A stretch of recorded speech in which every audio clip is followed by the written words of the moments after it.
rather.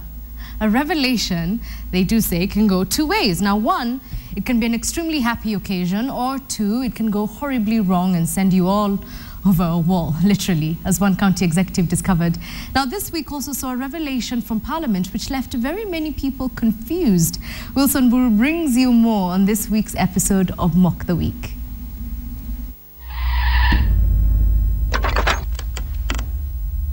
The 32nd week of the year.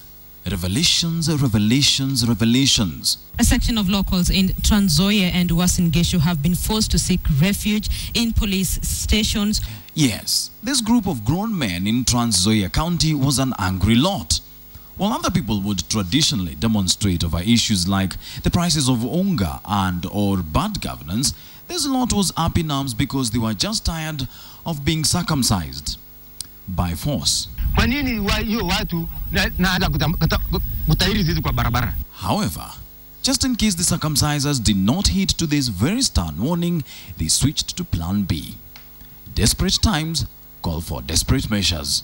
Sections of other communities are now taking refuge in police stations or enduring cold nights in the maize fields. These are tough times for these folks.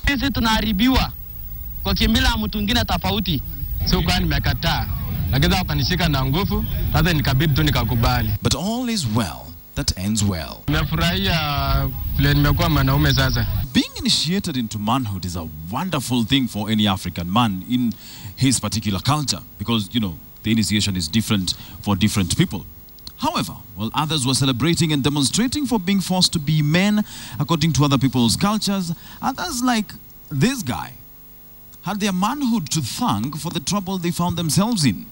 Let's go back a bit and see how this fellow got himself climbing over fences. Right. So Mr. Fence Climber here, who is a county executive in charge of ICT in Uasin Gishu County, has been, let's say this in Swahili, it sounds much better.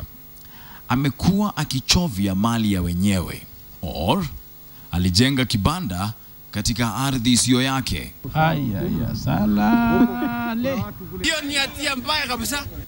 On this day, however, it would be revealed that his 40 days had finally come to an end and he was caught pants down. Literally. But if there's anything we've learned in this country, it's that all problems can be solved using dialogue. Kama ataki aje penye niko tukuje tuketi chini to have dialogue, I'm ready to do whatever that I can do. But instead of engaging in dialogue, with his tail between his legs, he tried some weird sort of pole vaulting.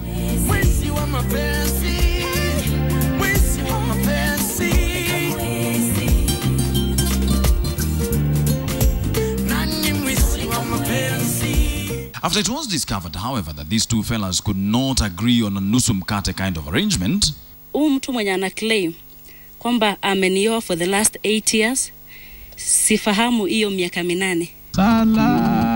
Kuonana naye nikiwa fodhia, na hiyo ilikuwa ni mchezo ya watoto. Na mimi batu beana mutu chochote. Hii mtoto iko kuwanja na ngoja mbwana yoyote. Say what? But at the end of what is now increasingly looking like a very dark tunnel for this fellow here, suddenly a revelation. Na kama ananifuatafuata, kwani ameshindwa kutongoza wasichana, si angekuja aongee na mimi vizuri, aninunulie chai, asema anataka kunioa. Kama uko na neno la kusema, chukua simu piga. And speaking of revelations, yes, indeed, it was done by Al-Shabaab in cahoots with locals.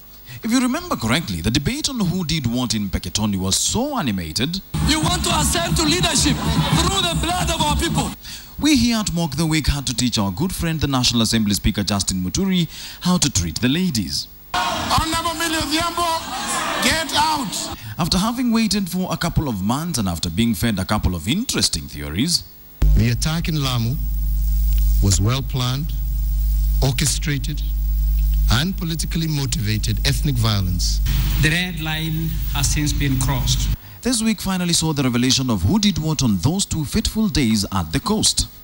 Yes, indeed, it was done by Al-Shabaab in cahoots with with locals. Okay, this is all very confusing. So if it were indeed the Al-Shabaab who carried out the attacks, where did the narrative that the opposition was behind the attacks come from? So what are we going to be told next? That dogs ate the Anglo-leasing paperwork?